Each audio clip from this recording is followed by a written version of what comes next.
What would you do if, after buying an old house, you realized someone was already living there? Not just living, but watching you from the shadows. This is a chilling tale of a man's encounter with someone thought to be long dead, and why he decided never to trust anyone ever again. Thomas was at a low point in his life.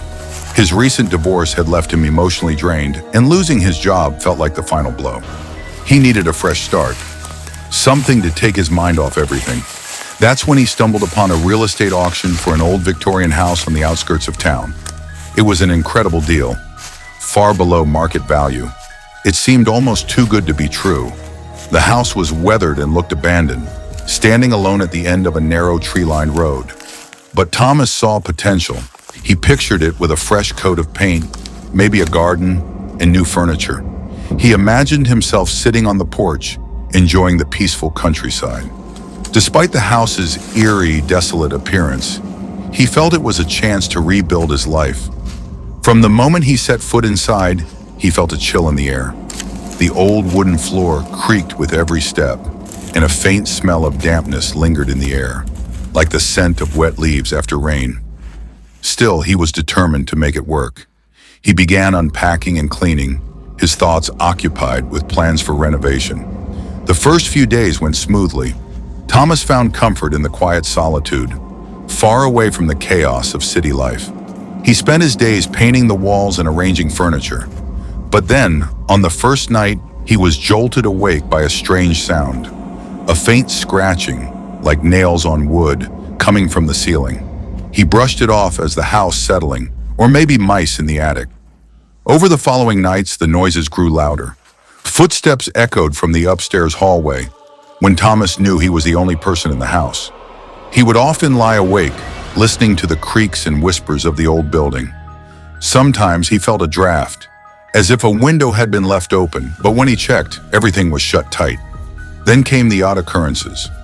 One morning, Thomas walked into the kitchen and found all the cupboard doors wide open.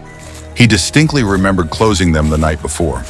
On another occasion, he returned from a trip to the store to find his clothes scattered across the bedroom floor, as if someone had rummaged through them.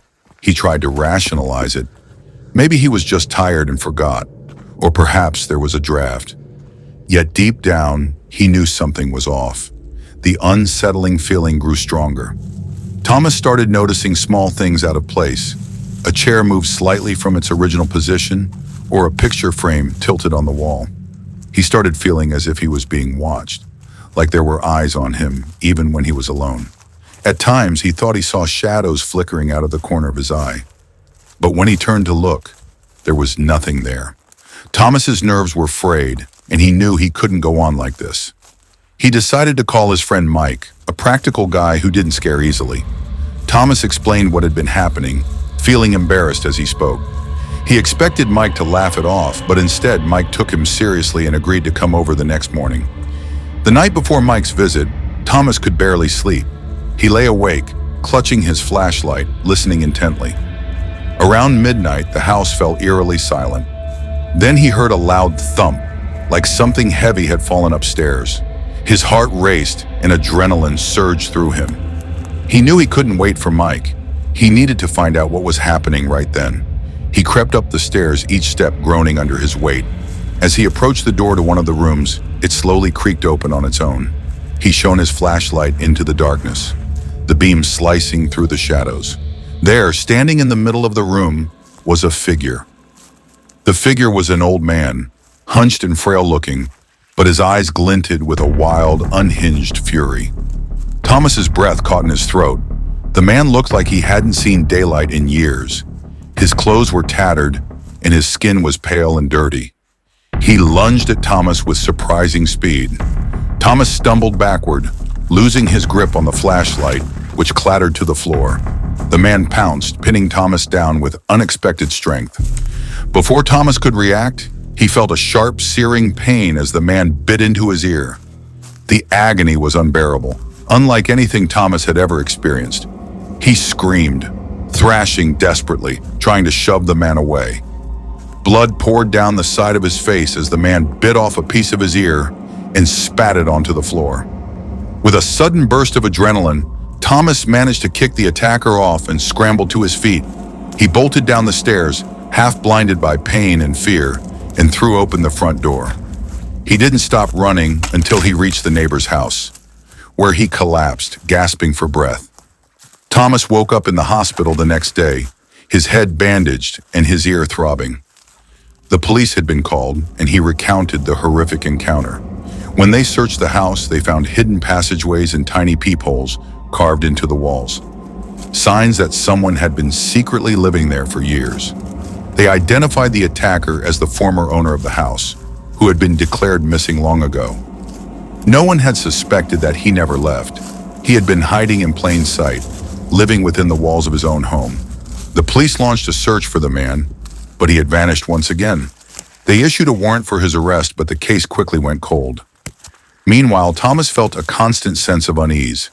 He decided he couldn't take any more chances.